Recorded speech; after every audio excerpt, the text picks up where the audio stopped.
Century National Bank High School football game of the week on WHIZ-TV, presented by Century National Bank. Whatever's on your project list, let's talk loans.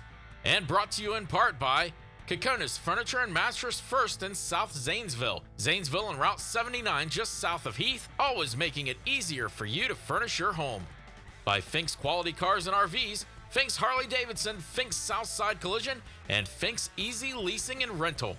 By Norvell's Hearing Centers in Zanesville and Cambridge, always here for you. By Denny's Classic Diner.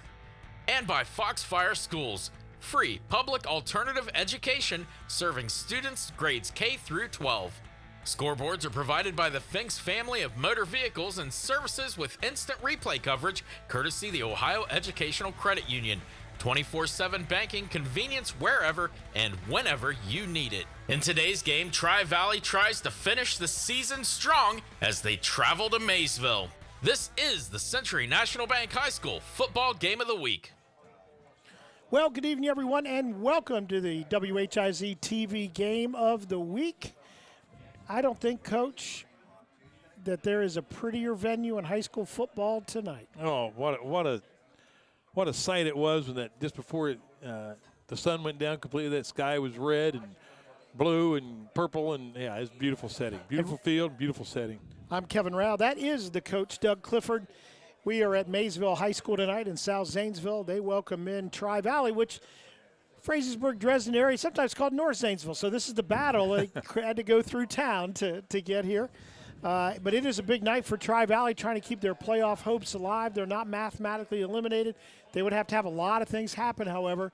But you know they're not going to worry about any of that. They're just going to take care of what they've got to take care of. But Maysville, on their side of it, it's kind of the season that could have been, Coach. Yes, it is. I mean, they've had injuries, they've had illness. They've just had all kind of things go wrong this year. I talked to Coach Clark before the game, and he had nothing but praise for his kids. Said they really stuck it out. They said through all kinds of adversity, been in every game except their opener. So he thinks very highly of his young men. And that pregame ceremony where they all come out, the seniors, and what a great deal that was when they come out. And Coach Clark hugged every one of them. You know, I thought that was really nice. So Week 10 means a lot to high school seniors. You know that. Absolutely. I mean, it's a big night. Playoffs or no playoffs. It's Week 10, your high school career, and most of these kids, this could be the last time they put a helmet on. This could be it. And so we're going to see them going full tilt on both sides tonight. Maysville will get the ball first. They're in their home blue jerseys, blue pants, blue helmets. Tri-Valley, the visiting whites tonight with their black helmet, all with gold surrounding all of it. And they will be kicking off, and a guy we've seen a few times this year, Morgan Williamson, and he can boot it. Oh, no doubt. I mean, this is our fourth time to cover the Scotties this year. And we did have a win in the previous one. We were 0-2 with them to begin, and then it changed a little bit. So Tri-Valley will kick it off, going left to right in front of us. Great camera work on the field there. That's Tim Cox, the cameraman, right down in the action. Williamson approaches. Let's fly, and we are underway. We'll be taking it about the 6-yard line. Coming to the near side, now headed back to the middle. Now back to the near side. That's Mason Swager. And we are underway, Coach. And, again, just before, of course, dark now. We get a little bit of the red sky off to our right, but the backdrop of this field is the beautiful kind of rolling hillsides here in this area, and the colors starting to change, and just it's a Norman Rockwell painting, to be honest with you, to watch a game here tonight. No doubt about it. It kind of reminds me of the Sheridan panoramic view we have over there of the cornfields and pastures. And handing off, the quarterback is Caden Hall.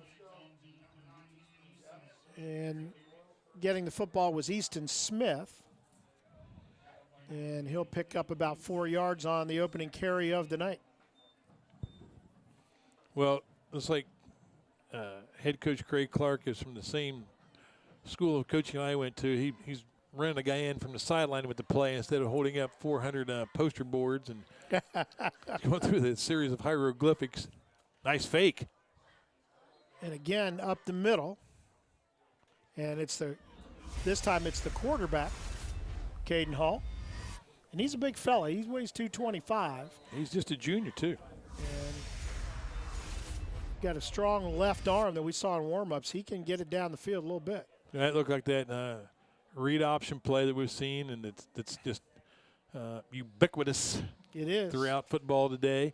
Look at that defensive end, see if he tackles your dive back. If he does, the quarterback keeps it and runs it up the middle. Another 4 yards on that carry, make it 3rd down and short.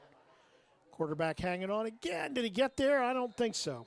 Tri-Valley in a 4-3 defense, they employed a run blitz that time from their outside linebacker on the right, but he didn't come in where the hole was. But their defense held up on that left side. It's going to be 4th and short.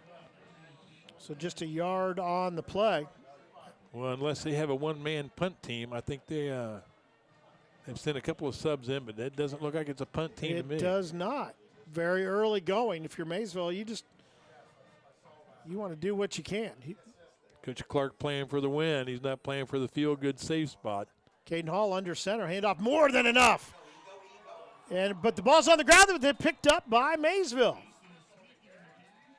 Running the football was Easton Smith. He lost it at the end, and it was picked up by Hunter Jordan. You know, I'm going to give Coach Clark credit for that. He sent Hunter Jordan in on that play. Little did we know he was sent in to recover that fumble. I mean, that's right. That's some great coaching. So it goes to the midfield, 13 yards on the pickup. It was a nice hole that time by the offensive line for the Panthers. First pass of the ball game. He's plenty open. Of arm. He's got a receiver out there, and he makes a catch. He'll be tripped up inside the 5-yard line. I tell you what, I think the Panthers have come to play tonight. Let's watch it here, Coach. Again, on his steps, did not hesitate.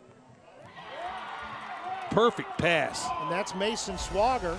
Goes down to the 3, so a pickup of 47 yards. 5'9", 135 pounds. It's not the size of the fight in the Panthers. And all that stuff. Nice catch, nice throw, great play. Tri-Valley's on their heels on the first drive. That 4th down, pickup of the first down, a big play. Well, that's close to the goal line. Up the middle it goes. Easton Smith, and he'll get it to the 1, so a couple of yards picked up.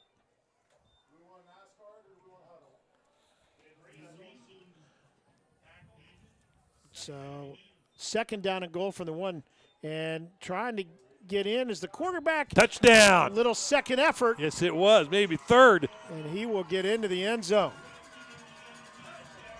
What a start for the Maysville Panthers tonight. And they do it first drive, taking almost 3 minutes off the clock. Well, let's just give that touchdown to Swingle, Navaria, Sampson, Brown, and McClellan, the law firm that plays the offensive line for the Panthers. Nice job, guys. There's a tight end in there as well. Who's their tight end? Logan Smith. Great job that time. Great drive, run the ball down their throat, big pass play down the field, extra point time. And that's Mason Swagger who had the catch. We're going to get a penalty flag thrown. And it's going to go against Tri-Valley, so they'll see if they move it. Sometimes they don't. They're going to move it half the distance. It's a yard and a half. Are they going to go for 2? Yes, they are. I think that changed their mind about it. I don't think there's any doubt. After that 4th and 1 call and that long play, long pass on the next play, I think Coach Clark is rolling the dice tonight. So gets it down to the, again, yard and a half distance, halfway from the 3.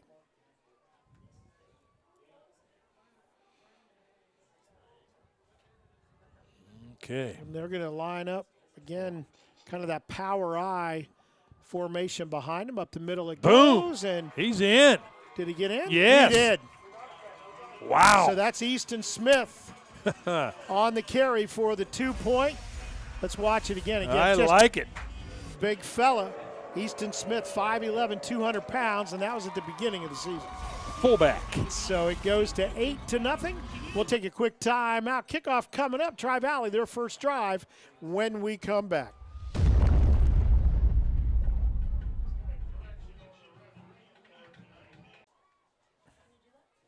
Maysville kicking off after taking it 72 yards, a line drive handled, and then down to the ground, giving his team good field position. That was Trevor Yoder. So, Coach, looking at the playoff picture now, Sheridan with a win in good shape. Zanesville just a spot out, but a win tonight against Marietta would do them well. Tri-Valley needs a win tonight and a lot of help. On the other side, Licking Valley, John Glenn looking very strong. Cambridge just a spot out, and Philo has a very good chance of getting in with the win and some other things. And with the football, Sands, and he'll get a first down and more. Play started at the 41-yard line. But have we seen Blake Sands make those kind of runs all frequently? Season? Wow. Frequently.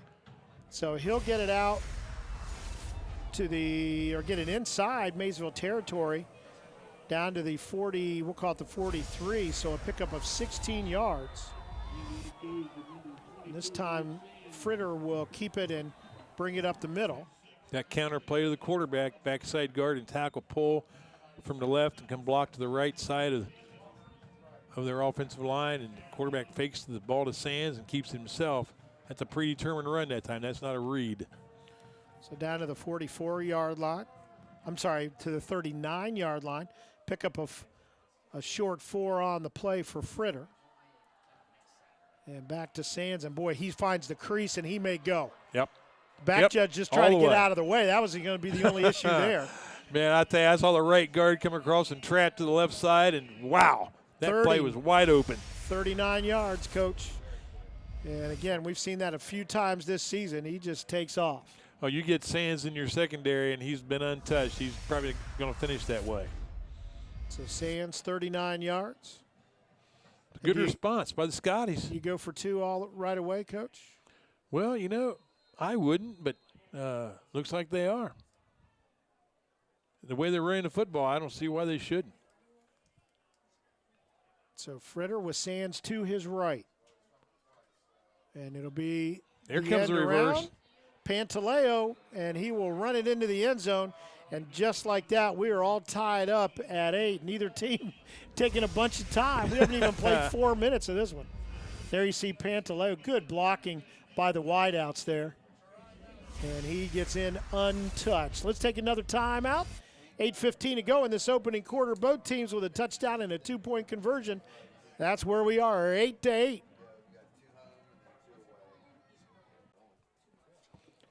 Tri-Valley answers with a 59-yard drive, capped off by a 39-yard run by Blake Sands. And he didn't take much time to go from point A to point B there, Coach. I think Marie Turbridge would have given me the old closest distance between 2 points lecture in geometry that I didn't pay attention to when I should have. I'm sure you paid attention to all the other classes. I think you'll be all right. Oh, yeah. Of course. One hopper that Swagger had to jump up and grab, and by the time he did that, Tri-Valley's coverage was down. Boy, Tri-Valley has such good team speed. Oh, outstanding team speed, not just at the running back and receiver positions. I mean, they have team speed all up and down the line. I mean, is this the team with Bradshaw out there somewhere? Oh, yeah. We're going to find out here pretty quick. Yeah. Starts at the 14-yard line. But it looks to me like, Kevin, they're not going to try to outrun Tri-Valley. You know, Coach Clark's not a rookie out there. He knows he can't run with these guys, but he can run at them. I mean, this team has a fullback and a tight end in the game. I mean, I feel good already. 4 yards picked up on the first play of this drive. And already 23 yards in just 4 carries for Easton Smith. And the fake to him this time, looking to throw. He's got a lineman downfield, though. And Tri-Valley, a couple of the DBs were saying, hey, did you see that number down here? Well, the Caden Hall threw that thing away. And that left-handed throw to the outside. I saw one of my former assistants here, Joe Daniels, now the assistant superintendent here for the last 7 years. He was the quarterback coach for me. So he understands those Let's kind see. of plays. What are we going to have here? They're going to call intentional grounding on that one. And that's going to be a loss of the down as well. As you see the referee go, 2 hands behind his head, that's what that means. It'll still be 3rd down coming up, but all the way back now to the, make that the 7-yard line or thereabouts, maybe the 6-yard lines where they ended up putting it. At every level, that would have been a legal play. He was outside the tackle box, and there was a receiver within 2 miles, and he threw it out of bounds. But in high school, that's still a penalty. 3rd down and 17. 7:27 to go in this opening quarter. 8-8 is our score. Handoff up the middle, and Tri-Valley looking for that, as that was Smith and Easton Smith. They do have a couple of Smiths on the Maysville team, so that was Easton Smith out to the 5-yard line. Boy, if there's one place Maysville's not going to be able to play tonight, it's going to be behind the sticks. They're going to have to stay, in between those 2-yard markers and grind out some first downs, throw the ball down the field a little bit. But boy, these 4th and 20 plays, I don't think they're going to convert many of those tonight. No, sir. Not many people are going to. No. So looking to punt it away, but standing in their own end zone to do it are the Maysville Panthers. Good snap back, but a flag flies, and there was no gain on the previous play as they moved the ball out to the 6. Well, a defensive player made a move, but I don't think he – was he in response I don't to think he somebody broke else? into the – no, he went first, but he didn't break the neutral zone. We'll see what they call here. But the defensive player definitely made the first move. 2 of them did, as a matter of fact. And then the offensive the tight end looked like he jumped out of his stance. What are we going to call? Yeah. Yep, they sure are, offsides. So that'll give another 5 yards to the Maysville squad. Still well short of the first down, so they'll still look to kick it away. I believe it is the quarterback back there to punt it away, and Caden Hall. The giveaway will be if he kicks it left-footed. Although some guys throw right or throw left and kick the other way around, and he does. He kicks with his right foot after throwing it left. That'll trick him. And it goes all the way out. Well, let's see where they'll stop. Still running to get the progress, and they'll mark it at the 40, still walking 42-yard line. So good field position for Tri-Valley on their second drive. Both teams scored on their opening drives, added 2-point conversions. But the Tri-Valley defense this time very strong. Maysville actually went backwards on that drive with a penalty. And now Tri-Valley starts their second of the evening in very good field position at the 42-yard line.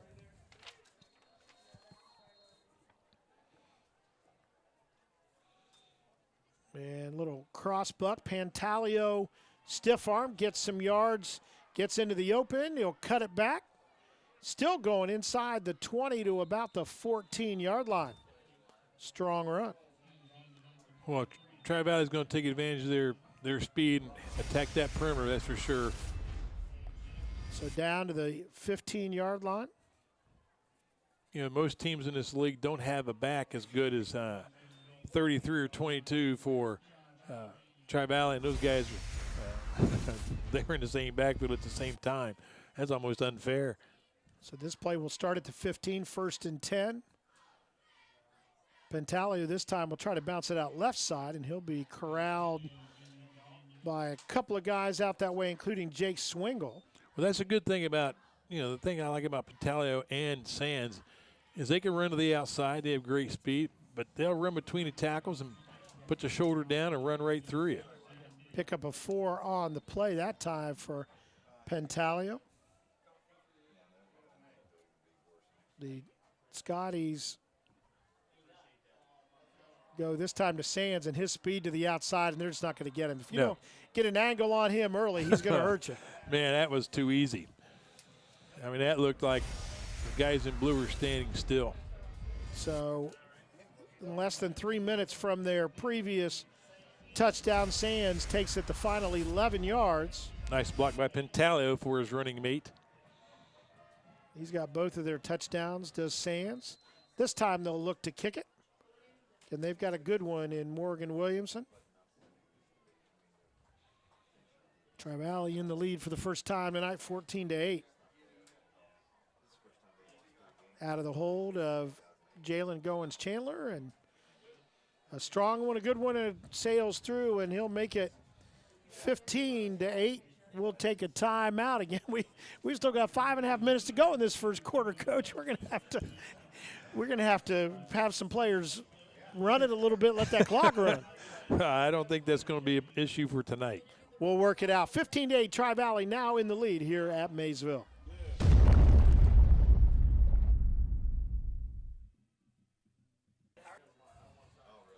Tri-Valley now in the lead here at Maysville. Kevin Rowell and the coach, Doug Clifford, with you tonight. Swagger with it. Comes toward his sideline, trying to get the edge. Now he'll head back and maybe a little east and west in there, a little quickly, Coach.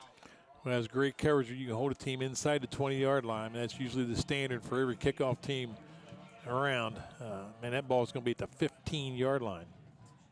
So Maysville finds themselves behind for the first time tonight.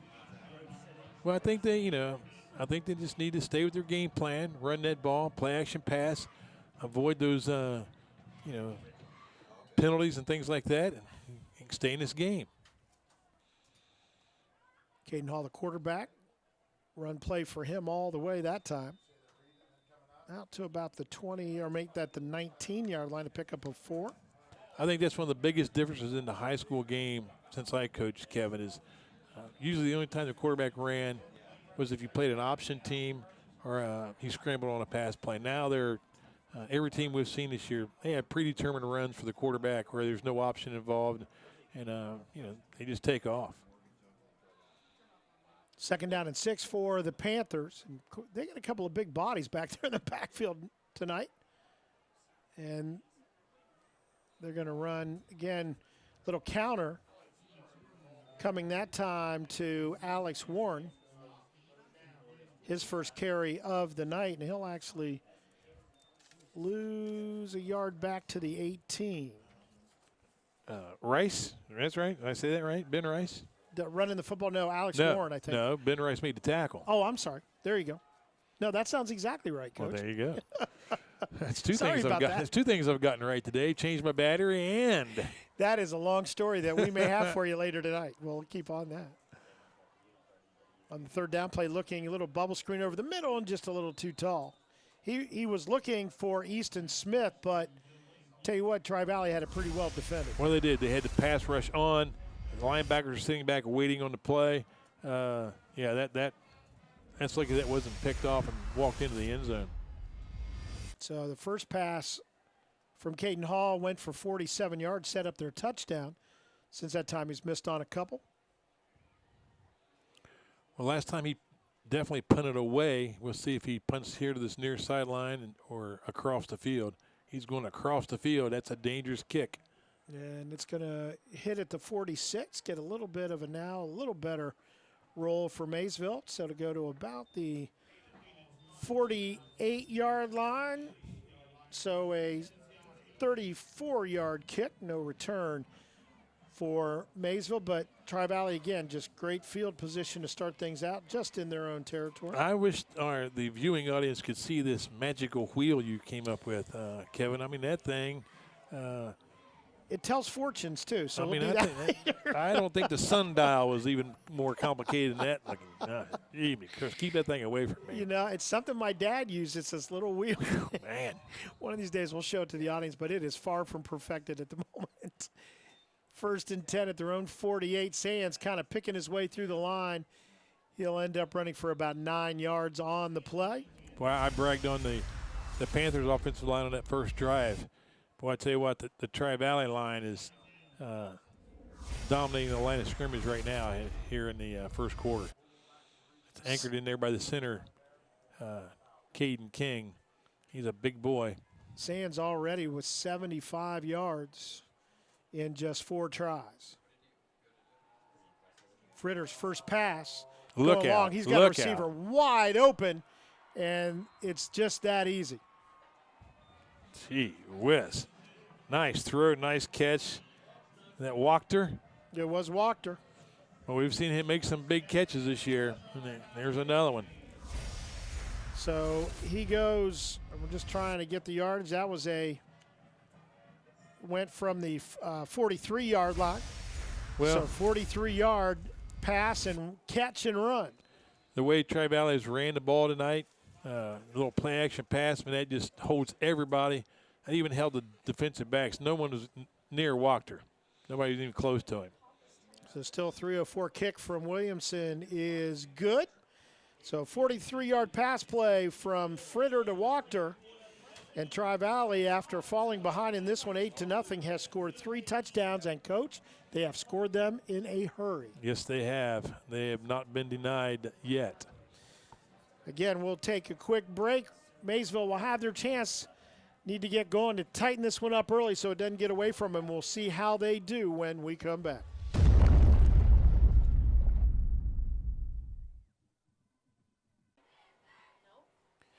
Tri-Valley's first pass of the night gets them a touchdown, but we got to remind you about our good friend David Kinder. Had the MVL commissioner on this week. I was actually a guest earlier in the year, which says how hard it is for him to fill up his dance card.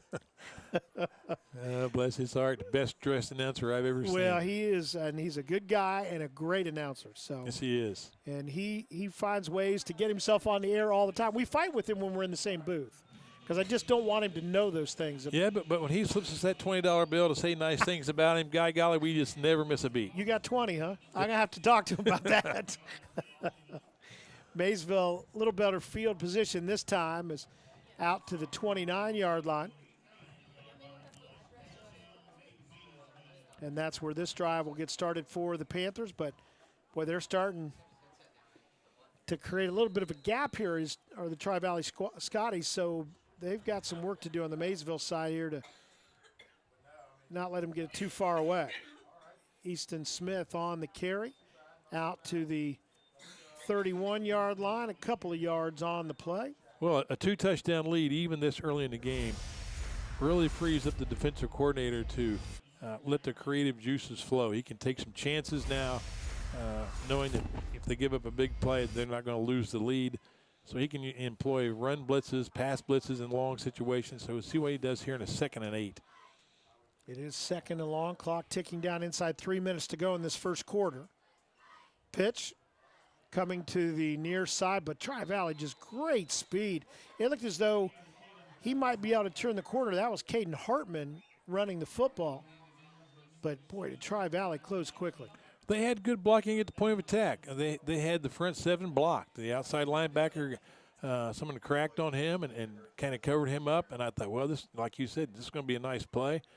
And the secondary just reacts so quickly for Tri-Valley with such speed. I'm like, 1-yard gain. Wow. And it is just a 1-yard gain, making it 3rd down and 7. Everybody close to the formation this time. Looking to throw over the middle, a little too tall and very lucky that was not intercepted.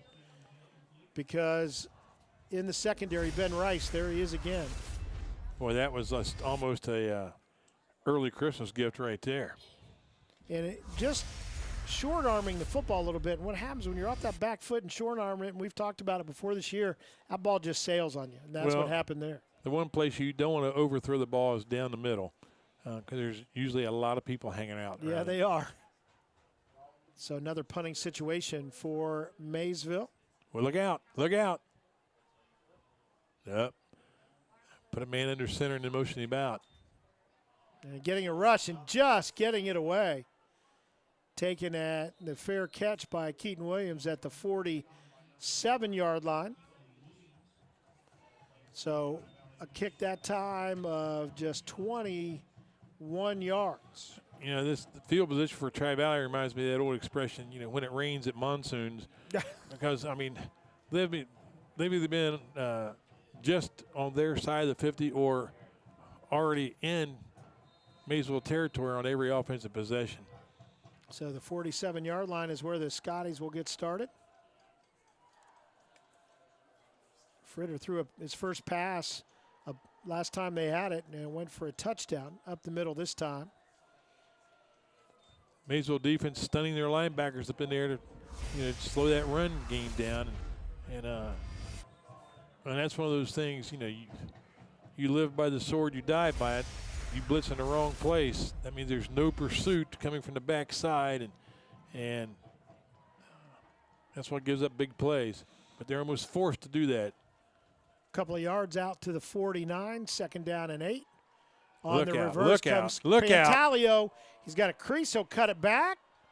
And a stiff arm, and he'll be run out of bounds. Good tackle by Alex Warren. Yes, it was. But it'll go to the 17-yard line. Actually, they'll put it now at the 18-yard line. Oh, nice lead block out there. Wow, what a play. That's about the 3rd time I think they've run that play with him. And it's had a happy ending every time. So 33 yards on that carry by Pantaleo. You just have to overcompensate so much just to stop the basic plays. When they run something like that, your defense is just at risk all the time. Fritter going to keep it. And looks like maybe a half yard. We'll call it 1, 2nd down and 9. Well, this starting backfield for Tri-Valley, all 3 kids are back. So these are all 3 juniors. And whoa, that's a weird snap. I guess nothing wrong. No flags flying. I think the Tri-Valley center had his own designs on that play call. So Fritter forced to run it. And he goes from the 18 to the 16. So a couple of yards. He did the best he could with it. That was definitely a busted play of some kind. Snap came too soon or whatever, but that was definitely a disjointed effort. So they'll actually put it at the 15. So he picked up 3 yards that time. Makes it 2nd down and 6. Fritter looks to throw. Doesn't have what he wants. Look out. No contain on that far side. And so he'll run it left side. He's in cut the it end back zone. in. He'll run it back his way in. And it is a touchdown. Man, oh man. From 15 yards out. Boy, good things happen even when they don't try to make it happen. Look at this. You can see the safety, Swagger, tries to come over, but he gets to that outside shoulder, and Fritter just will run it in from 15 yards away. And Tri-Valley has scored 4 touchdowns in this first quarter. That coming with just 3.2 seconds remaining in the opening stanza. You know, Fritter's 5'11", but he's 195 pounds, and he's a solid he looks like a real solid kid. You know, we've seen him 4 times this year. You know, they just couldn't keep him out of the end zone. What an effort. Williamson in to kick it.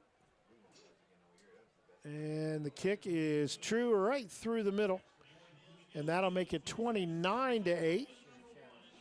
Morgan's got some interest from the college level people, and wouldn't be surprised if he's not kicking on a Saturday one of these days. I don't think there's any doubt about it, because not only does he gets it up in the air quickly, it goes a long way, and it's usually where he's kicking it, if that makes sense. Well, we could never have him at Crooksville on kick. He'd have lost too many footballs for us into the creek. We'd had to cut him. Tell him to kick left foot. Can't afford you, son. Sorry. We're going to keep it here. Only 3.2 seconds before the end of the first quarter. And Maysville will be getting it again, but now trailing by 21. Both these teams scored on their opening drive. In fact, Maysville was the first into the end zone. They decided to go for 2 after a penalty called against Tri-Valley. Tri-Valley scored, felt like they needed to go for 2. They got it. Since that time when we were tied at 8, 3 straight Tri-Valley touchdowns, which is really 4 straight, but 3 straight extra points.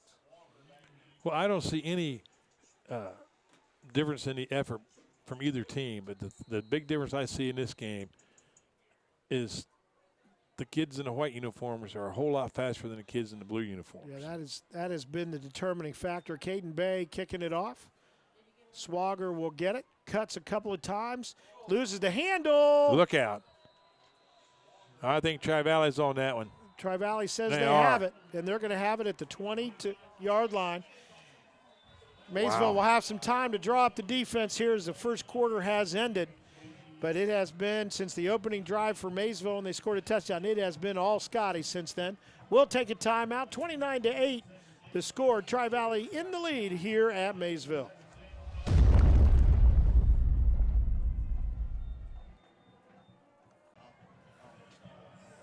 As it kind of went from bad to worse for Maysville as they found themselves behind 29-8 and then fumbled ensuing kickoff. So Tri-Valley with a short field, just 22 yards to go. Quick pass out into the flat, complete, and then losing the handle, but it goes out of bounds. Making the catch, looked like DJ Cross over there. Can't believe it was. Nice catch, quick pass out there, and DJ looked like he was set to do a good bit more damage than 7 or 8 yards on that catch. I know that. But he lost the handle, maybe switching arms on it. It goes down to the 15. So a pickup of 7 on that play. Then handoff off the right side, should be a first down. Needed to get 3, got 5. Fritter just kept that one. So can they get a first down from where they're at?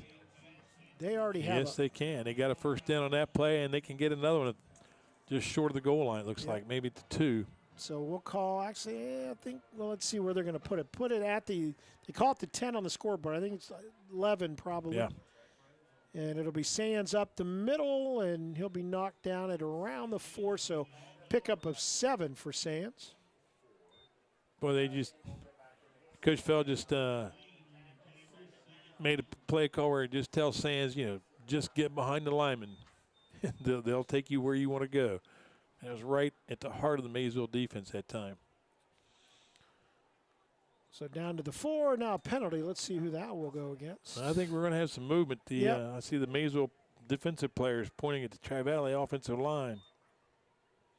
So that'll back him out 5 yards. He'll go back to the 9-yard line. And so it was movement on the line for Tri-Valley. They can still get a first down just shy of the goal line. But it'll be second down now. Senior Jacob Plummer, 6'2", 400 senior, just checked in for the defense for Maysville. Whoop, I think Maysville's going to give that 5 yards back to him. Somebody moved, yep, and it is. Just forget about those last 2 plays. Yep. Go back down to the 4-yard line. This drive started out at the 22 after the fumble on the kickoff return. So this is a little different because it's half the distance to the goal going that way. Although half the distance, they still end up at the 4. You figure it out. Not me. I don't think it was. Well, anyway, it doesn't matter. He gets to about the 2. Actually, down to the 1 might be a first down. I'll leave the math situations up to you, well, Kevin. With the help of the magic wheel. Oh, the magic wheel. I don't have the magic wheel. I do have the magic car battery now. Yeah. Tell you that. My truck. You're just itching to tell that story. So Sands will get it down to, and they're going to say it's just short. So 3 yards will give Sands. We'll call it the 2, although it's really the 1.5. Got to get to the half. And Sands will lean forward. He's in. Did he get in? Yes, he did. So we'll call it a 2-yard touchdown play as we begin this second quarter. Not even 2 minutes has gone by with 10:10 remaining in the half. And Sands will have his 3rd touchdown of the night. I'm one of my good friends' grandsons on this team, and I think Sands is now over 20 touchdowns for the year. And he's got 78 yards rushing in this first half. Tri-Valley already over 200 yards in offense, just a couple of minutes into this second quarter. And that time, kicking it, that was Caden Bay in, who usually kicks off. So Bay getting a chance to kick the extra point. He makes it 36-8. We'll take a quick timeout. We'll be back with more second quarter action right after this.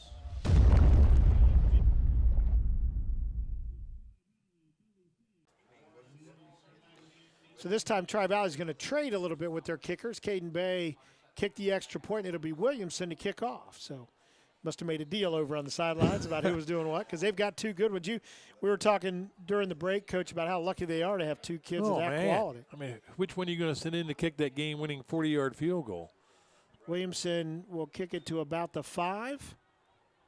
Swagger out over the 25 this time. And that's where Maysville will get this drive started, although they only gave him to the 25. That's not maybe the best spot in the world, but that's where the Panthers will get started this time around, but finding themselves behind 36-8. And again, just the speed of the Scotties, which we've seen a few times this year, Coach. There just aren't a lot of people that can do it across the board with them. No, there's not. I mean, it's amazing they've lost 3 times. You know, Coach Fell talked to us about that issue early in the season, about midway through, and he's said that their worst enemy's been themselves. You know, they get in games and they're inconsistent, and you know, we saw them play Sheridan, and man, they were perfect. Nice run that time for Easton Smith. And he gets 12 yards and just tripped up, or he'd have gone a little further. Out to the 37. Again, he and the quarterback, Caden Hall, some big fellas. And Hall will keep it this time and lean forward to the, well, let's see where they put it down, 38-yard line, we'll call it. So just a yard on the play. Make it 2nd down and 9. Actually, they move it out now to the 39. So a couple of yards for the junior quarterback.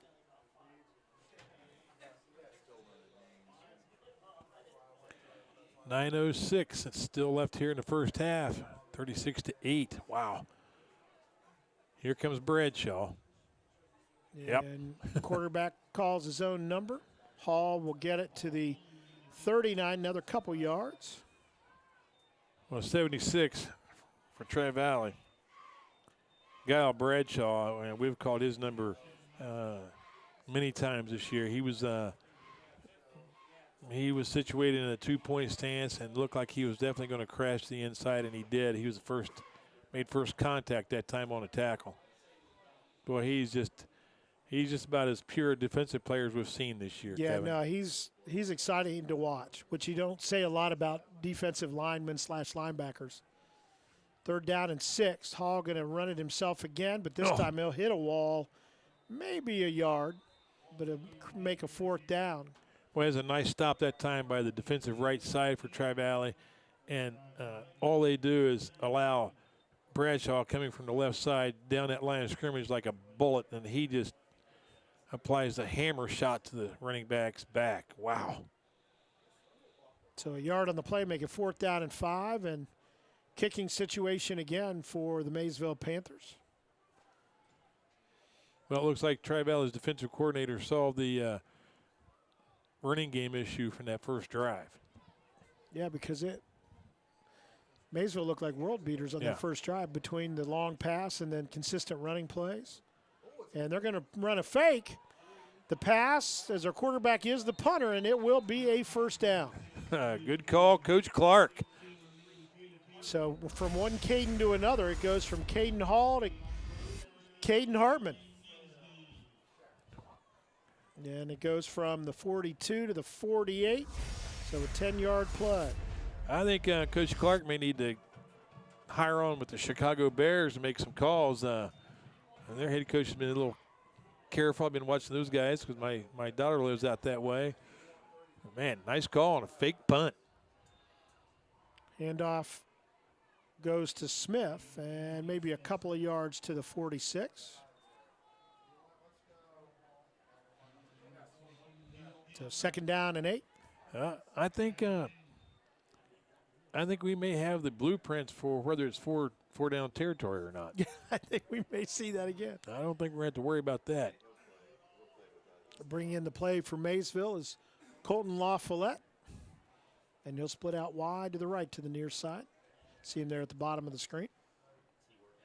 2nd down and 8. 6:44 to go in this first half. And a little too tall. He was going to LaFollette. And just a little too high and boy, he throws a bullet. You know, we had a teacher at our school with that last name at one time, and he pronounced it LaFollette. And you know what? That may be it.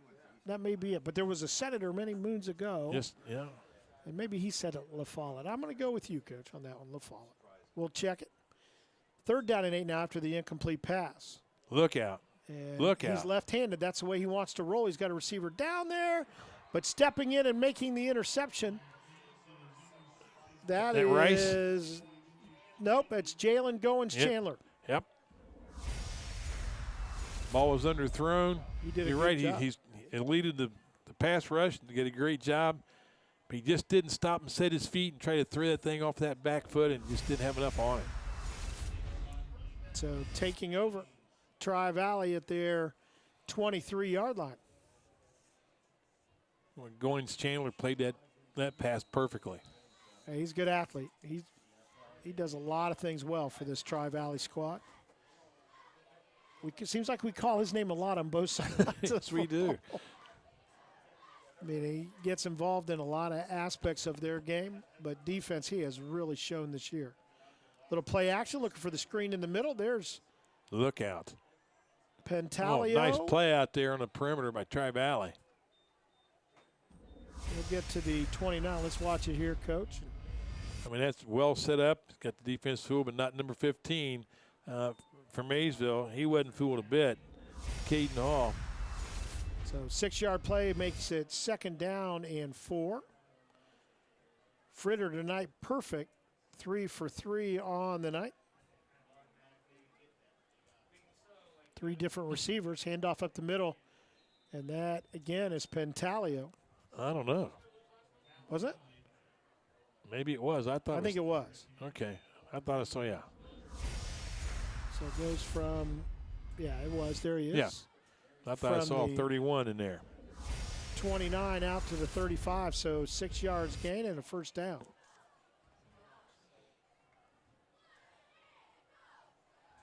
Fritter going deep right side's got a player out there, but it'll be out of bounds. Even had he been able to grab it, would have been out of bounds. That's Cross. Usually is on that side of the field. Well, First incompletion tonight. Cross was behind the defender, but the defender didn't give up. He stayed with the play and caught up with it. And I think he even deflected the ball, but I think you're right, Kevin. That probably would have been out of bounds no matter who caught that one. So again at the 35. It'll be 2nd down and 10. Clock stop, 5:27 to go before halftime. Fritter fakes it. Well, he finds a crease. He has a 1st down and more inside Philo territory, and he'll finally be. I'm sorry, Maysville. I want to get Philo in a game here. That's my problem. I've done that a couple times this year. And you see, he cuts through the Maysville defense. Nice blocking at the line. Nice blocking from the wide receivers. It's finally Smith that's able to corral it down to the 44-yard line. So a pickup on the play of 21. Fritter, again, this running attack quietly having a really strong game. Fritter looks to throw over the middle. Nice coverage. Really good defense that time by Caden Hartman. Well, Caden was all over that thing. Nice coverage. So after completing his first 3, Fritter's missed on the next couple. He's still 3 of 5 for 56 yards. We got a hanky down. Oh, maybe that one will not be an incomplete pass. They'll take the penalty instead. So wipe the play off the board. Whew. And that is a big penalty. That's a big one. 15-yarder. Goes back to the 42-yard line. Back inside Tri-Valley territory. 5:11 to go. They must have held and beat up the team mascot and robbed the local store again. You know, took the battery out of the bus. Oh.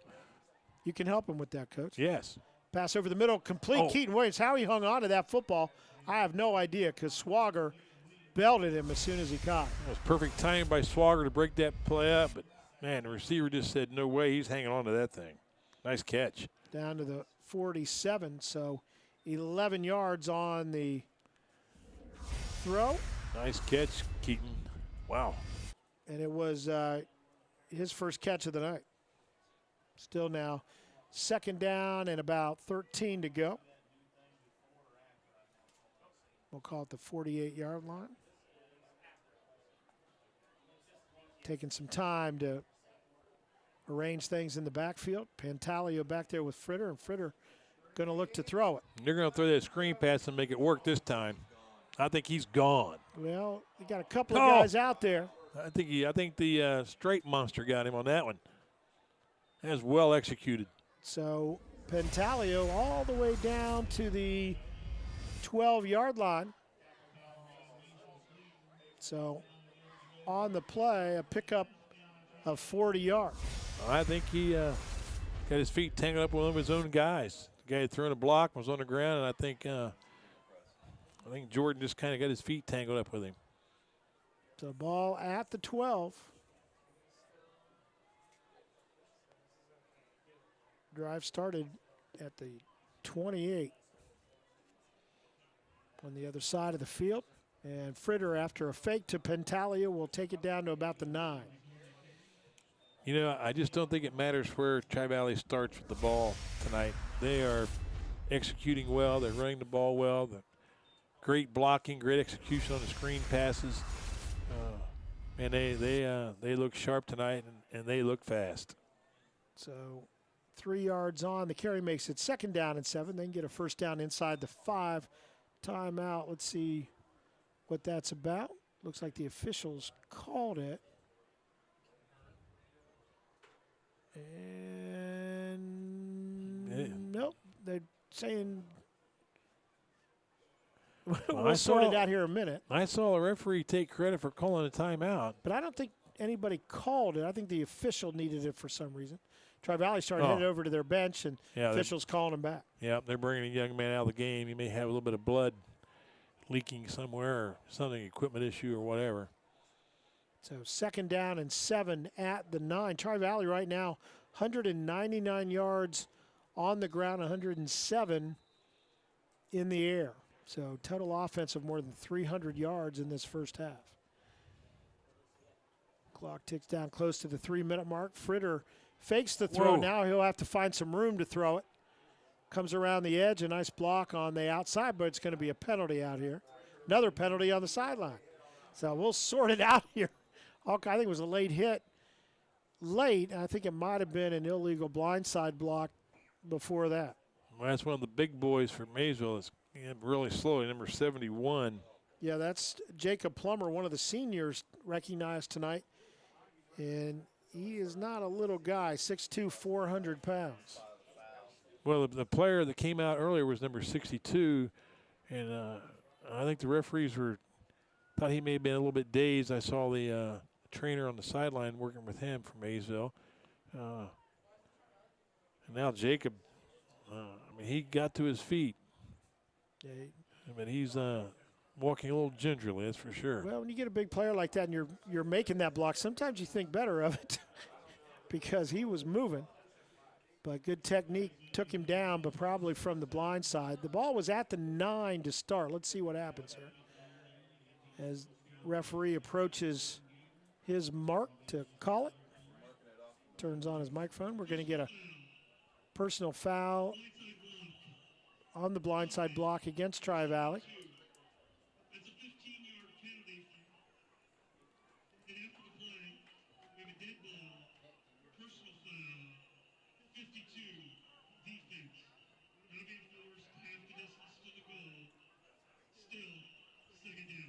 Well, you might wonder why it doesn't go back to the 9, and the reason for that is it's a spot foul to begin with, which would have moved it further back. And then it's half the distance, so we end up at the, well, we'll call it the 15, just inside the 15-yard line. Where it'll be 2nd down all over again, and now about 12 yards to go for the first down. So it was a net loss on the play of about 6 yards. Pass out in the flat and just a little bit behind as Pantaleo was expecting it further downfield, didn't have his head turned around yet. Little wheel route that time by Pantaleo, and Fritter had to throw it just a little too soon. Had he been able to stay there in the pocket just another second, I think Pantaleo would have broken open. It would have been a nice play. But good pass rush that time by the Panthers, broke that thing up. Pantaleo with a couple of catches tonight. Fritter 5 of 7 for 107 yards. So 3rd down and 12. A little bit of movement, but no harm, no foul. Fritter going to go over and get an update to the play that was called, and now he'll move Pantaleo from right to left. And the handoff to Pantaleo, and he just splits the defense. Did he come out of a cannon or what? Yeah, that was just Again, A to B right there, Coach. Wow.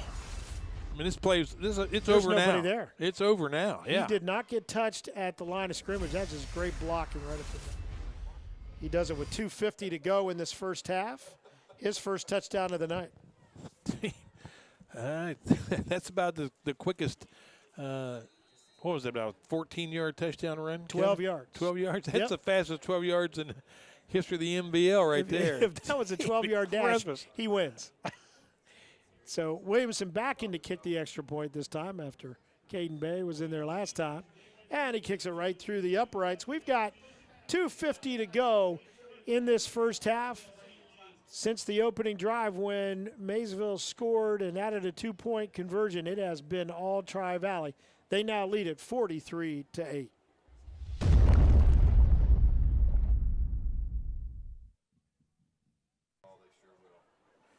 Tri-Valley will kick it again now, up 43-8, and little bouncer up the middle and alertly jumped on by Micah Ferguson.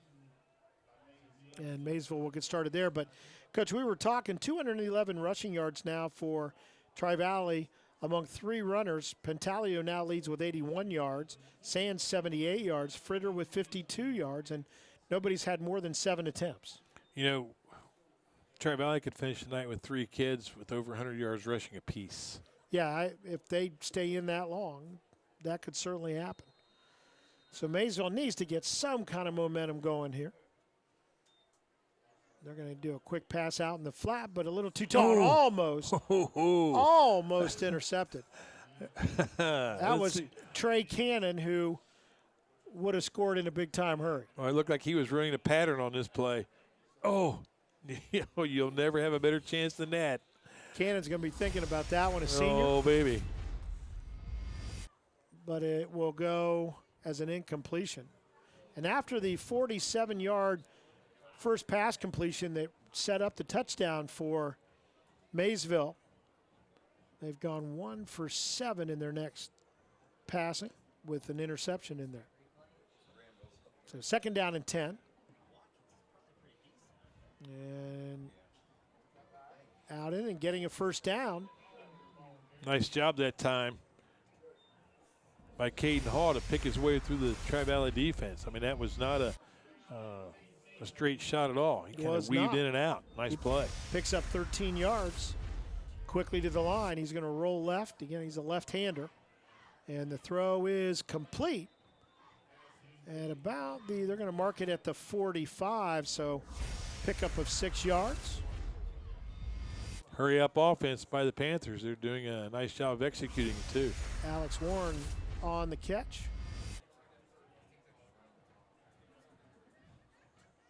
No. And we'll drop the middle, maybe a yard on the play.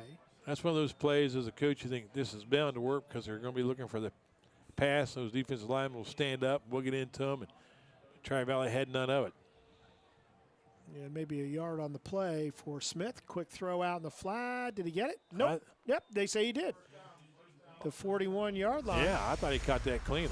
Yeah, just when he rolled, Hunter Jordan picks it up. And he goes from the 44 to the 40, so 4-yard pickup. Nice job.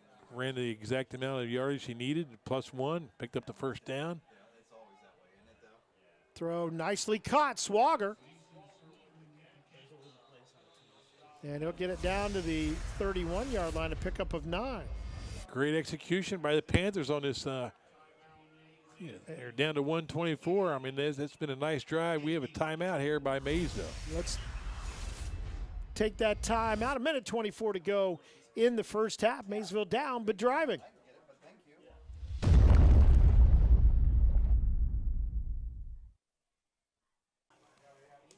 Nine-yard pass play, quick timeout called by Maysville. It'll be 2nd down and 1 at the 31-yard line.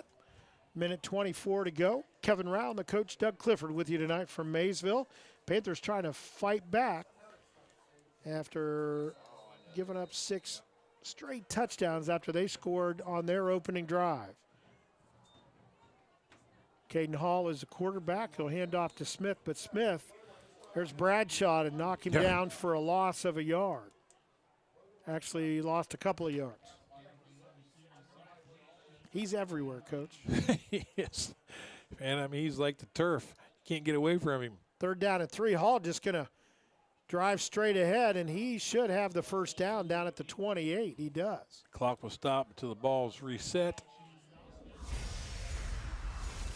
He picks up 3 yards. Clock running now. Pass, and again, almost picked off as Keaton Williams undercut the route. And the clock will stop with 48.7 seconds. 2nd down and 10 at the 29.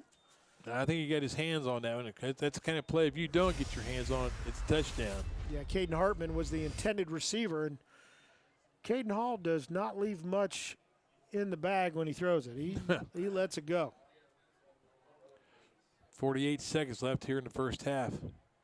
So 2nd and 10 at the Tri-Valley 29. Colton LaFollette way out to the left side, the top of your screen. Everybody else close to the formation. Quick pitch, and they're going to look to run a little trickery. Yeah. Trying to get the quarterback out in the flat, and it will be incomplete as Hartman, who's also listed as a quarterback on the roster, try to get it back to Hall. Well, what a great job by the Tri-Valley defense. I mean, the tendency here with a big lead like this is just to rush like crazy, not worry about responsibilities. Their defense was sitting there waiting for that ball to be thrown back. That's some great coaching, some great discipline by the Tri-Valley defense. So 3rd down and 10 now for Maysville as they try to get a little momentum going into the locker room at halftime. 40.6 seconds remain. Hall looks left, still looking, and Bradshaw going to get there before he has a chance. I don't think that was Bradshaw. What? I think it was A.J. Collins. You're exactly right. It is A.J. Collins. I saw the 7. I thought the same thing, but I thought, boy, Bradshaw's really grown since the previous down. Enough. But A.J.'s 6'1", 210. Nice pass rush. Timeout, Panthers. Well, let's keep it right here.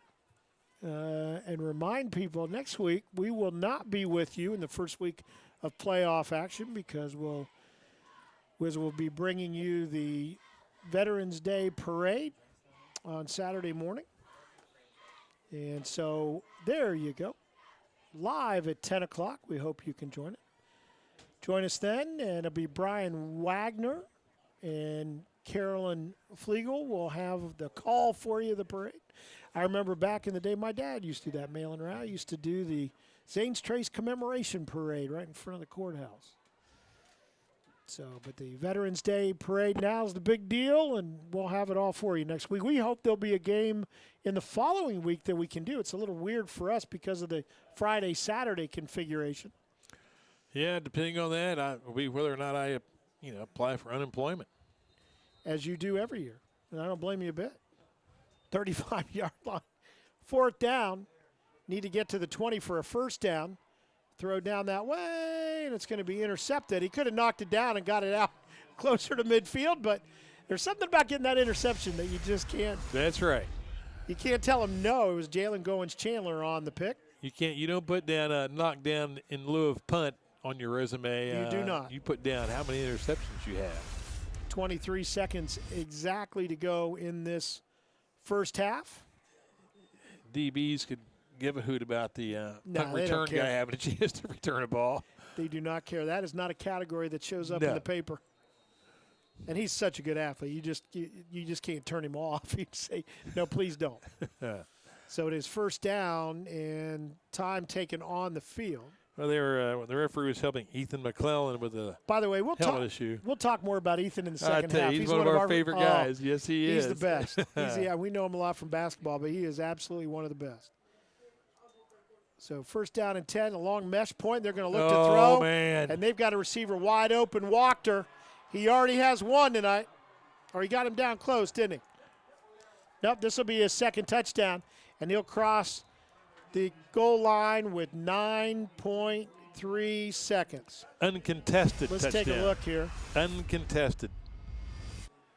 Ball started at the 6. That's what we used to tell our defensive backs. When those wide receivers run past you full speed, they're not doing it because they just love to run fast.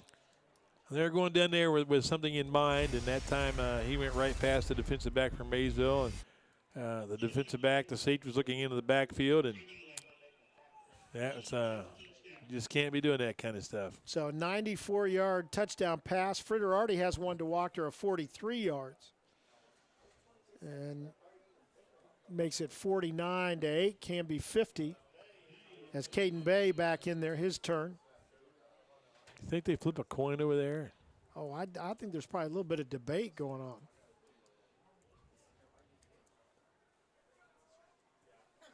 Down, Bay's kick is good right through the uprights. Let's keep it here. 9.3 seconds remaining. We reminded you again that the parade next week, so that'll be at 10 o'clock.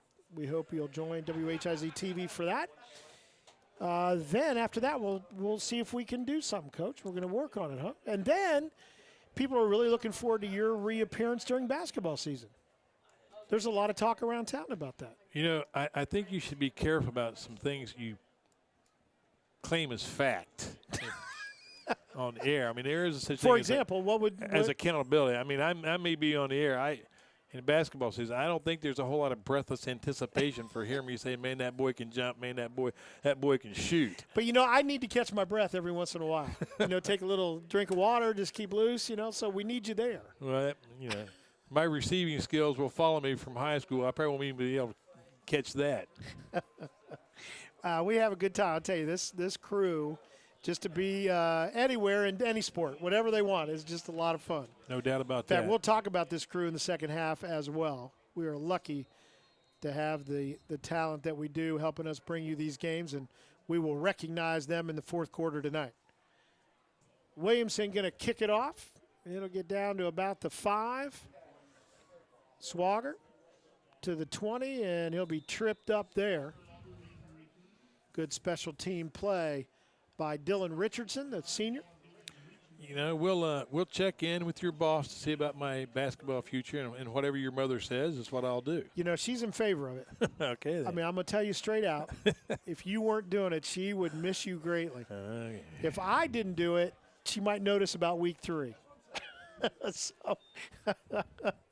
that's probably right. I think my where I failed was when I rescued you that night from the dead battery. That's it. If I hadn't done that, Friends forever now, yeah. Coach. You're stuck with me.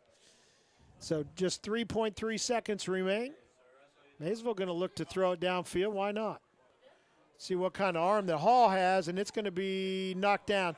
It's going to be probably offensive interference, which means the half is going to end. Let's just check it before we go. Boy, that's a... And taking on time just to take a little bit of time here. It's one of those calls I'm sure the referee thought, really, should I make this call or not? But it was there and he made the call. And so it is declined offensive interference. So it is halftime here at Maysville. Boy, the Scotties have found what they need in Week 10. And they are in the lead here tonight, 50-8. We will take a break, catch our breath here in South Zanesville. We'll have second half action for you coming up right after this.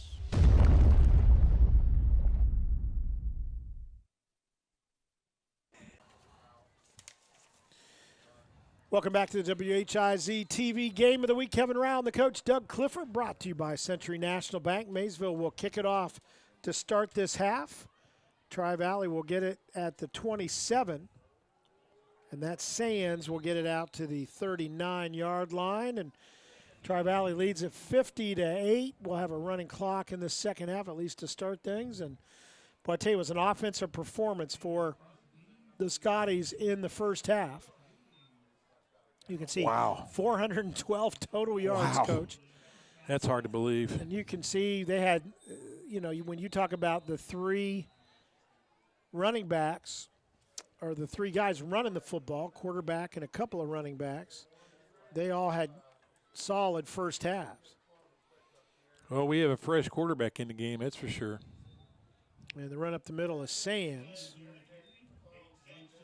Number 28, is that right? It is right. That is Burkhart? Hunter Jordan. No, I'm sorry, wrong team. Let's get it right. Drew Burkhart, sophomore. He was the other guy warming up tonight, so Sands will start the half with 4 yards on that play. And he now has 82 yards on the night. Another first down. Better get your wheel going, Kevin. I know it. It's going to be able to cool me off if I start in there. So, able to get another 20 yards there. So he's over 100 He's going now. to be over 100. I think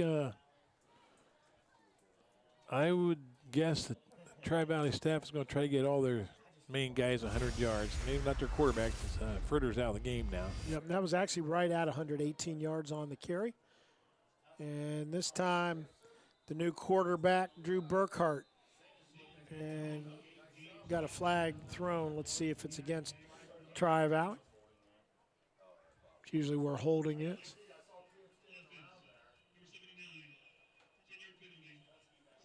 So it will be a 10-yard penalty against Tri-Valley. So Burkhart will have to call his number another time to get that first carry of the game. Back out to midfield. Well, it's nice for the offensive lineman to get recognized when you get called for a penalty. Yeah, I know. That's Poor the only guys. time it ever comes up. That's the only time. Sands is going to get grabbed right away. Maybe he got back to the line of scrimmage, but good defense by Cameron Navaria. That was a nice pursuit down the line by Cameron that time. Looks like from the right defensive end area. Came from the right side, made a tackle on the left side of the defense. So Good no pursuit. gain. Right, ball remains at midfield. That's the kind of pursuit when you're looking at it from upstairs, you come back with some kind of a little reverse or some counter like that to take advantage of that fast pursuit.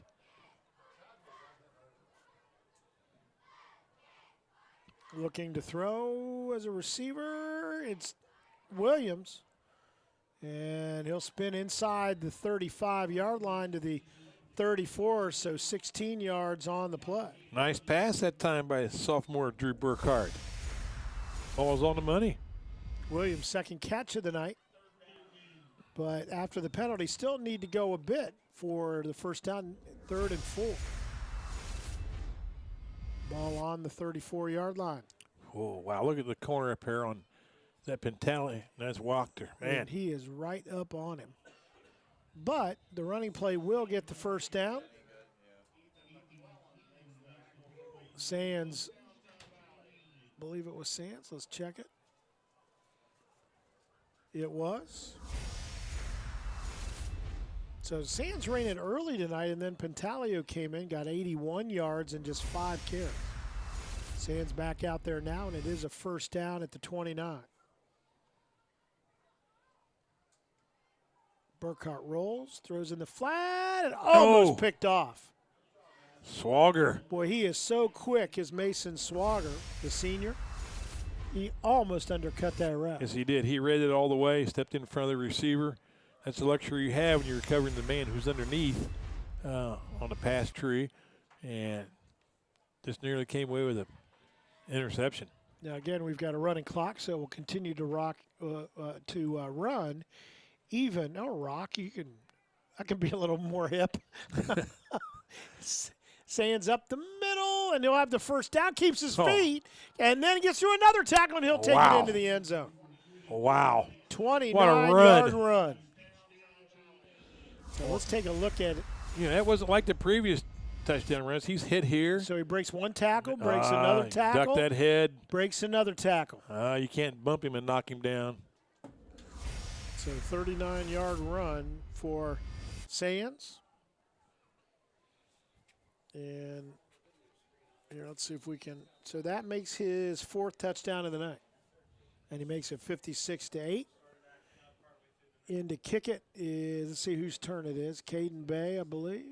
I went to a coaching clinic one time, and the guy was talking about that tackling is 99% desire, and the other 100% is technique. Yeah. And That's actually Williamson, by the way, kicking. And there wasn't much of either on that run. So touchdown it is from 39 yards out for Sands, well over 100 yards tonight for Blake Sands, and we will take a timeout. 7:13 to go in the third quarter. It's now 57-8 Tri-Valley.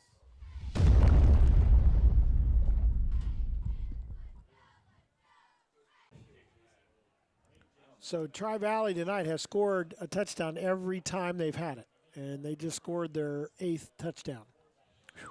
Add a 2-point extra point, and then the rest 1 point conventional extra points.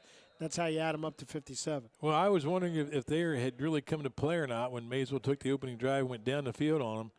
But they've pretty well put that to rest. Yeah, they've answered that. Swagger on the run, and he'll go out of bounds at about the 35, and that's where Maysville will start their first drive of this second half.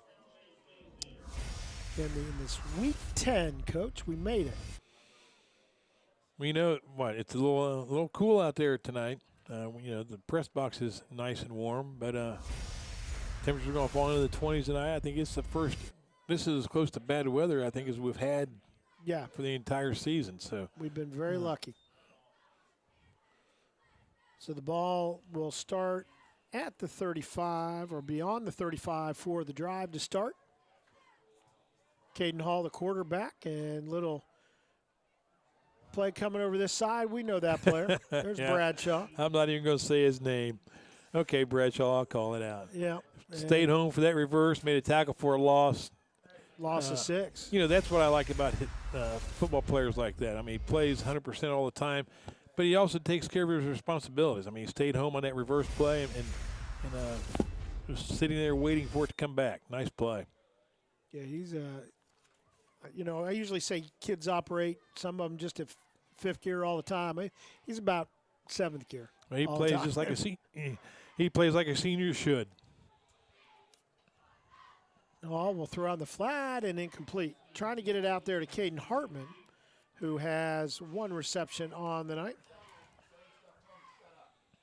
So 5 of 15 throwing the football for 76 yards. A couple of interceptions make it 3rd down and 16.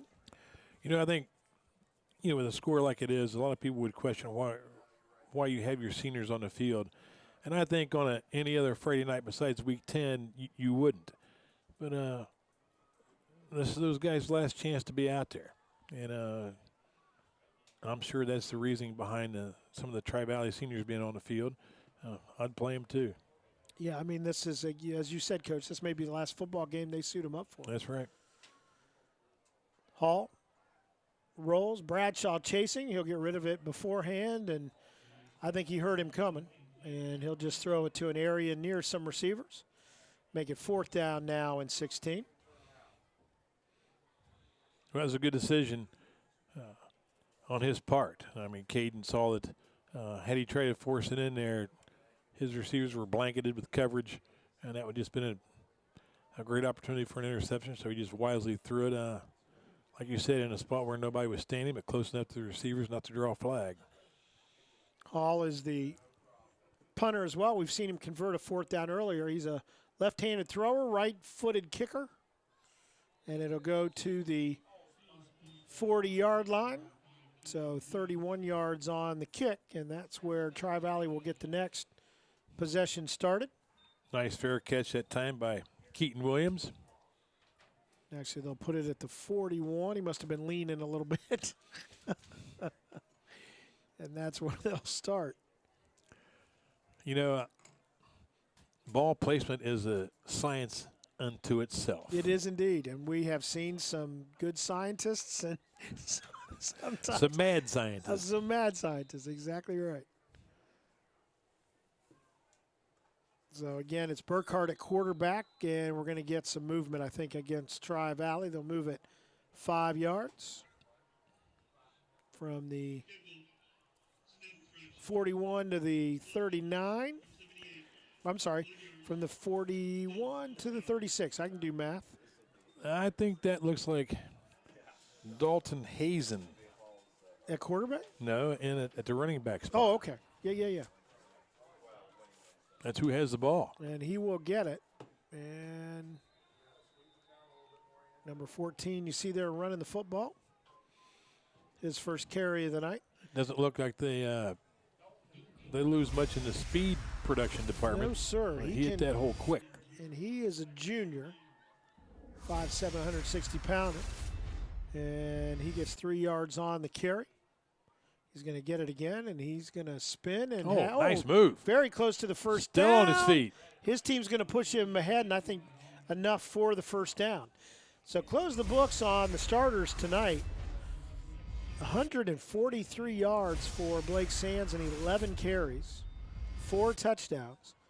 Pentalio just carried it 5 times for 81 yards and a touchdown. And Fritter ends the night with 52 yards, a quarterback, in 7 tries.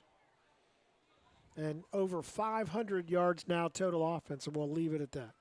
1st and 10 inside Maysville territory for the Scotties. And a short gain this time. Looked like Hazen kind of lost his footing, tried to make a cut. He saw the hole open up to his right a little bit, tried to get into that thing, and then lost his footing. I think that's still the starting offensive line for Tri-Valley. Probably some seniors on that line. Again, their last chance. 2nd down and 8, and we're going to get a penalty flag thrown. Maybe some movement on the outside there. No.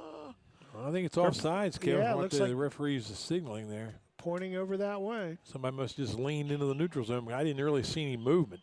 Yep. Yeah, they just must have lined up. They gave him a chance to get back, and they did not do it. So to be 2nd down a little shorter. Inside 2 minutes to go in this 3rd quarter. Burkhart is the quarterback. Hazen is the running back, and it'll be Hazen. Nope, faking it. Burkhart, and he's got running room up the middle, and he is going to go. So he's going to go 41 yards. Hazen, good fake, had me faked out. Me too. I thought I saw the ball in Hazen's arms. I thought he was bobbling the ball. He didn't even have it. So 41-yard run for Burkhart in a backup role tonight, a quarterback for Tri-Valley. And he'll score with 1:33 to go in this 3rd quarter and make it 63-8. On to do the kicking is Caden Bay.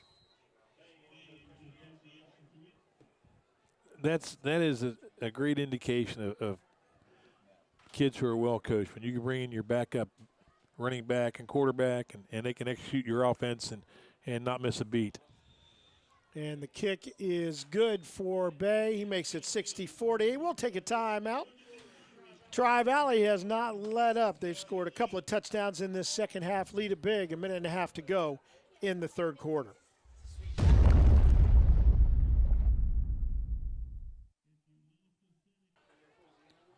Williamson, a kickoff for Tri-Valley. A couple of touchdowns for the Scotties in this 3rd quarter. Lead it now 64-8. Bay kicked the extra point, so Williamson will kick off. And he'll send it down to about the 3. And down the sideline, we're going to get a flag thrown, though. Nice return, good speed by Cade Searles. I thought I saw below the waist block. Searles, by the way, just a freshman. There's a name we'll be calling out in the future. Yep. I think it's going to be right there. I just saw the end result of it. That is just nothing going your way.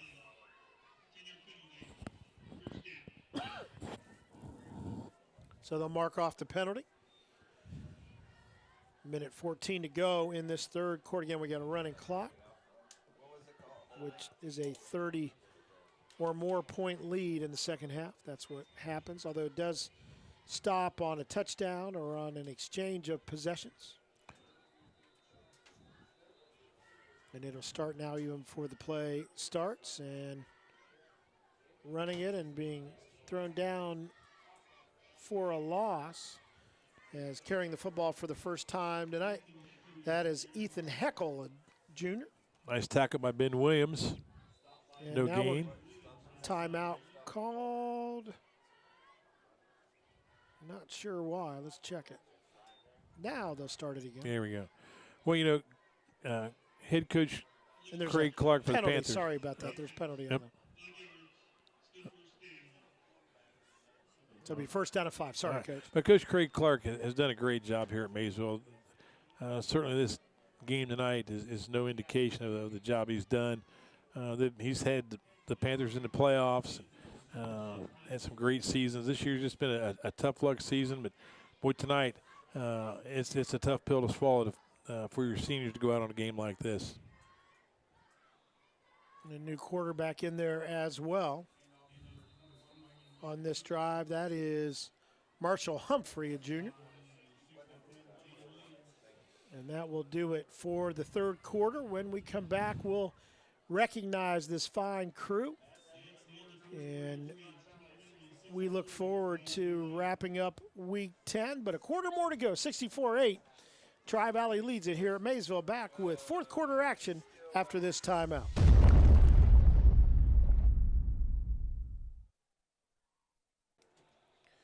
We get ready to start the fourth quarter here in South Zanesville. Maysville with the football. You can see there, though, it has been Tri-Valley tonight. In all three previous quarters, throw out. Did he get it? Nope, not able to hang on. But I want to say something about this crew tonight as we work through this series. We are lucky to have, I usually say one of the best. I'm going to say the best tonight. Let me tell you why. Okay. If you watch, especially if you're watching college and professional, you got to realize that they trot in about 100 to 200 people to do those games. And big trucks and, the latest and the greatest and all that kind of stuff. We have good equipment, don't get me wrong. That part is equivalent to what we do. But let me just say this. We bring 9 people each week to the game, and I think our production is every bit as good as any of these other folks. And we are lucky because we picked the right 9 people. Run up the middle, going to get a first down for Maysville. Well, so I want to, and by the way, we want to recognize guys in there now too. We don't want to lose track of that. Anybody that can make us look good. Adam Busey, or Bussy, is the 2 S's in the middle of his name, gets the first down. But I want to talk about the fact that, again, 9 people we bring out and do these games. And I think the pictures, you and I fall down once in a while, Coach, but the pictures and the sound and the graphics and all those things are absolutely first rate. And we're proud to be part of it. We'll recognize all 9 of those people. Actually, we're part of that 9, Coach, so it's 7 people that work really hard. Yep, got that right. First down and 10 for Maysville out at the 36. And good play out to about the 39-yard line. And Bussy, it is on the carry. But first, let's start with our camera people. On the field, Tim Cox, who runs the camera down on the field, and you just got to keep people from running in front of you wherever you go. We've had some of the great pictures this year down on the field. We started tonight with a beautiful red sky behind the rolling hill vista that we had down here. It was pretty spectacular. So we thank Tim for all his work this season down on the sidelines. Here, a little bit of a reverse coming this way, but sniffed out. As running the football was Micah Ferguson again. Xander Sims on the tackle that time. So Tim Cox down on the field, up here in the booth. John Cox, one of the cameras just outside the booth tonight. No relation to Tim. And me either. He has him replayed sometimes. I do need that rim shot. I have got to invest in that rim shot sound machine. So we thank John for everything. And then Tom Hatfield on camera 1. Sometimes he's right here with us, and he doesn't laugh at us all that much, and he has to listen to us the whole game. He's so kind. So we appreciate his efforts. Third down and 11 for Maysville. A little bit out, and it hits off the back in motion, and it's going to go to Tri-Valley. And let's see, recovering the football for Tri-Valley, that is Xander Sims. A couple of big plays for him in this possession. Yes, 2 good plays in a row for him. And the back just did not get all the way through, and it hits off him. So Tri-Valley will take over at the Maysville 34. So we've got the camera guys, Tim and John and Tom. Yep. And then we go down to the truck. Sometimes, and Jeremiah Mckenzie, who does our scoreboard work and is the tech guy to fix things down there, he sometimes is up with us. I think he'd rather not be, so he's in the truck tonight. We don't blame him for that decision whatsoever. Nope. Lucky to have him along to help us keep things cruising. Isaac Dreier, who actually had camera 3 earlier in this season, now does the replay for us down there. And he puts up with being around our director all night, which we appreciate. Run up the middle for Tri-Valley. Brady Knavel, our production assistant, is here week in, week out, whatever we need. Yep. Brady takes care of us, gets our mic set up right before the game starts. Thank you, Brady. And then Matt and Mihalko down there, our director. And I would tell you, I didn't want to like him. I really didn't, because you don't like, if you're an announcer, you don't like directors because they're bossy. Right. But Matt is one of the better bosses that we have had on this production, and we thank him for all his work. Good run for Tri-Valley and a first down as carrying the football that time. And actually, number 41, not on the roster. So Witness Protection Program. And so we're very sorry that we did not get your name in this one. We'll look for that. But a good gain by number 41 down there inside the 20. So Matt Mihalko is, as I say, he's the guy that really kind of makes the ship run, and we can't say enough about him and all the work he's done this year to add some extras to the broadcast. And every time we come up with an idea, he tries to facilitate that, and it's real important to us up here in the booth. And, again, we thank him a lot. When I want to call every team Philo, he's very quick to correct me, and so appreciate that and all the work he's done. And then let me just say last, while I have a chance, because we got a running clock and I got to get this in, is Coach, I will just say this. I have some regrets in life. One with you is the fact that we just met 3 years ago, because I think we'd have had a lot of fun before that. But it has been a blast to be up here and to have a slightly older brother. Slightly older. in the booth. Run up the middle for Tri-Valley as they make their way again toward the goal line. But I wouldn't do this if you weren't here, because it is just that much fun. And that's the only reason I'm going to lean on you every year for basketball, because I do not want to give that up or not be around that. And I swear to God, before my life's over, there will be a fishing show that will be produced and will be on the air somewhere, I promise. I will have to go along with Matthew being the great facilitator of our time to have me in the booth at basketball season. I mean, that is some severe facilitation. Yeah, so thanks in advance, Matt, for hanging with that. Tri-Valley trying to get to the goal line. It'll be a little short down around the 3-yard line. But just let me say a blanket then. Thanks to everybody, all the guys, because they work full days and then come out and do this. And they do a tremendous job. And we're lucky, Coach, to have that kind of support and allow us just to have fun up here in the booth. You know, just as good as those guys are with their expertise has been the hospitality we receive week in, week out at every stadium we go to. Yeah, you're right about that. It's not like we cover one team all season. Touchdown that time. That's Zach Baker. Zach Baker took it in the end zone, but the hospitality in the press box, every place we go, the people are great to us. You just can't say enough about all the help that they give us. They provide us lineups, information that we need, pronunciations, anything we ask for that they take care of. And I definitely want to thank everybody at Zanesville and in the MVL. What a great deal they do for us year in, year out. We're going to get a new kicker in there now. Jalen Goins. Chandler will take a run at it. Out of Burkhardt's hold. The kick is away. They got 3 guys, Coach. It kills me, I'm telling you. Yeah. So the kick is good, and he makes it 71-8. We'll take a quick timeout. 5:21 left to go in this one. Tri-Valley just keeps on going.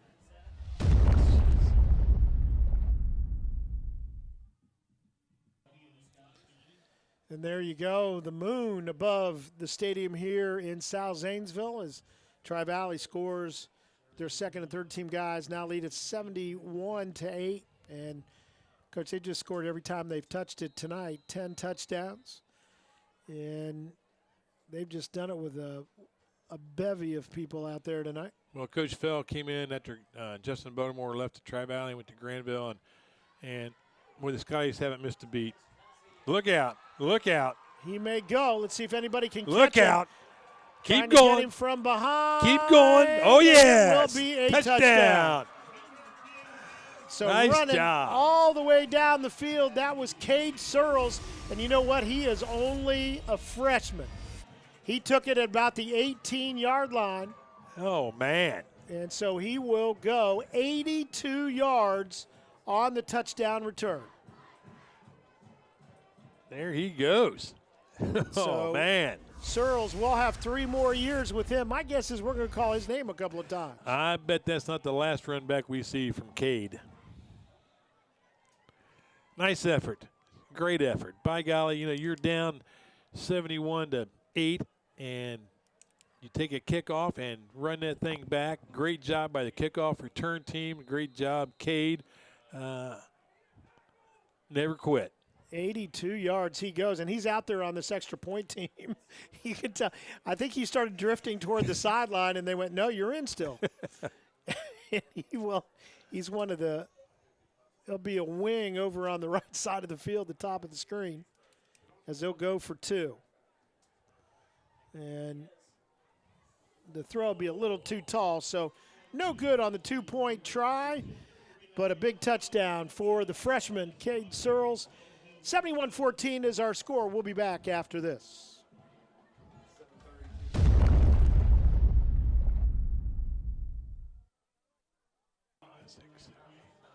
So Maysville will kick it off after the 82-yard kickoff return. And I'll tell you what, some good speed from Cade Searles, just a freshman, 5'10", 150, and he was a blur. He was now. He was picking him up and putting him down. Straight on Lou Groza kickoff right there by Ethan Sims. And on the return was Bradley Morris, and he'll get it out just over the 35-yard line. We're under 5 minutes to go in this one. And Tri-Valley, if they're, again, not mathematically eliminated, but a lot of things have to happen. If they don't, they will have put an exclamation point at the end of their season. Oh, no doubt about it. They came tonight ready to play. We thought that opening drive by the Panthers was going to be maybe an indication that the Scotties didn't come prepared to play, but after that first offensive series by Maysville, they shut the Panthers down completely, and their offense absolutely took over the game. Our offensive line dominated the line of scrimmage, and their core of speedsters carrying the ball was just outmatched the Maysville defense.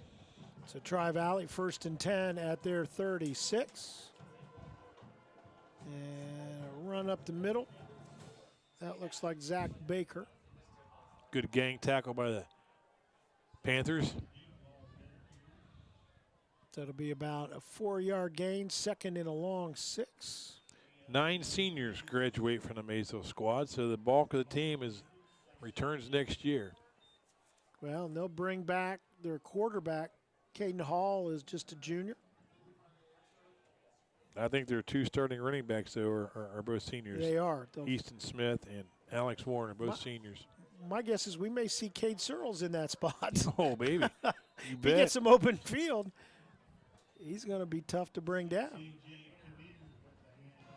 Let's see who carrying the football that time was C.J. Kinnear for Tri-Valley. It's when you see a team like Sheridan or Tri-Valley that both have successful season year in, year out, I think people tend to take for granted just how hard it is to maintain winning seasons year after year at the high school level. Just you got to. I mean, it is. You're right. It is just work. Your kids graduate with the way open enrollment is now.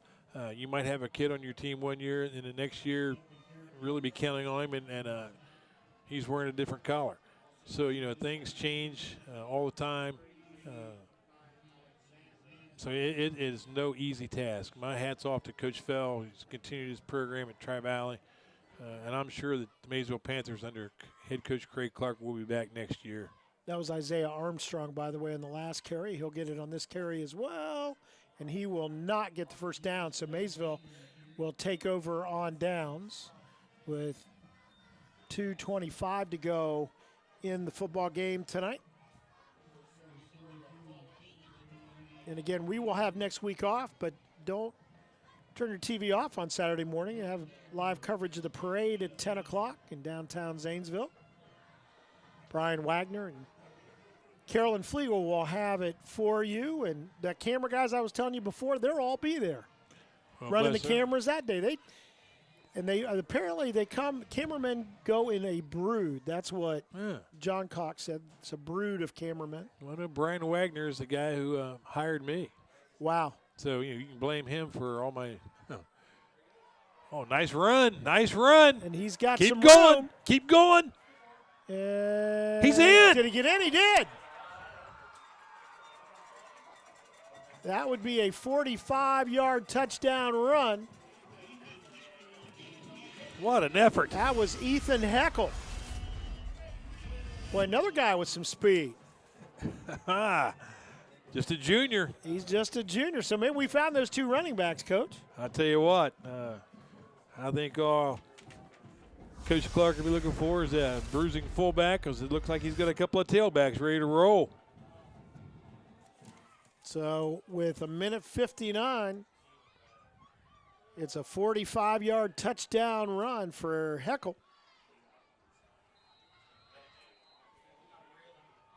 And they'll go for 2 again. That was a heck of a move at the goal line to get in. I mean, the guy had the angle on him, and he still scored. Yeah, he kind of went sideways and sliced through, going for 2. The throw on the slant, incomplete, and it will remain 71-20. And we will take another timeout. Just under 2 minutes to go in this one, but Maysville a couple of touchdowns in a row to make it 71-20. Back with more after this.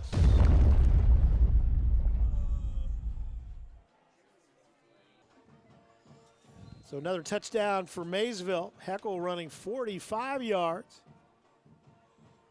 Again, the straight on kick, and it's going to get past everybody. Zach Baker finally picks it up. Boy, he was close. And he'll run it out. Still going. Well, Here we go. I don't think anybody else is going to touch him. And he's got a convoy going the other way. No, we're going to get a penalty flag. Oh, no way. That is not going to be a touchdown. The referee, who is back on the goal line, just threw that flag about 40 yards. You know, one of the cardinal sins of blocking is you never throw a block once the running back or return man has passed you. Yeah. There's no need to block. And there is a block in the back. And I'll tell you, that referee might be a quarterback someplace because he launched that flag. Thing, I'm telling you. Gee, I mean, the wind must be at his back down there because he let loose. You know, I've had some experience with those guys. I was unjustly called for a penalty in one game. I can't imagine that's even possible. And the daggone flag stuck in my face mask. I'm running down the field. I look like I should have been in the flag corps. Oh my gosh. The coach didn't have to ask who the penalty was on. He did. Did you go palms up on it like? Oh, it couldn't have been me, Coach. I had some intensive counseling following that play. I'm guessing. So the clock running now, 1:20 to go. No sense of humor. We appreciate it now, though. Oh yeah. You got the last word on that. So 1st and 10 after the run back for the touchdown is negated by the penalty. And running the football is the infamous number 41, whose name, we'll get a name here for you. People want to help us, so Grant Del Ponte. Okay. There we go. Sorry right. about that. Sorry, to Grant. The Del Ponte family. that is Grant right there. He's run it a couple of times. So 2nd down and 7. We're inside now, right at a half minute and counting. Have to run one more play in this one, and they thought about calling a penalty for some movement. They won't. And will they be able to stop him? Look out. Look out. Dive for his ankle. And nope. The answer is nope. He's going to score with 14. Oh, we got another flag down. That was Isaiah Armstrong carrying a pigskin that time. But we got a flag on the far side. So a couple of touchdowns for Tri-Valley are going to be waved off. I don't think the referee threw the flag this time, though. It was the side judge, and you know what? That's going to run out the clock. Yep. No penalty, no score, and that will do it tonight. Coach, after the opening drive, Maysville took it a long way down the field, got the score. We thought Tri-Valley just may not have their full focus in this game, and then they ripped off 10 straight touchdowns. they certainly refocused quickly after that opening drive by the Panthers and capped off their season with a 71-20 win tonight. To finish 7-3. We'll see what the computer points tally out for them. But anyway, you cut it, you go 7-3. That's a fine season, and the Panthers finished 4-6. But I'm sure next year in the NBL they'll be a force again. And Maysville, you know what? They didn't quit. No, Their they did guys not. kept. They scored a couple of touchdowns at the end of the game. They were still going full go.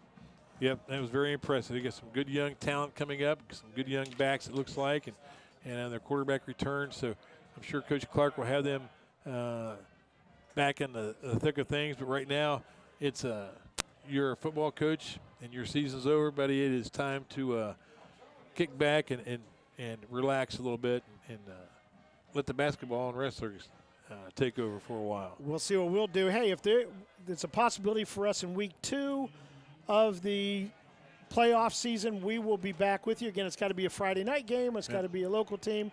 So we'll do everything we can. Again, you see the people that bring you this game tonight. And, again, we couldn't be more proud of their efforts for 10 straight weeks.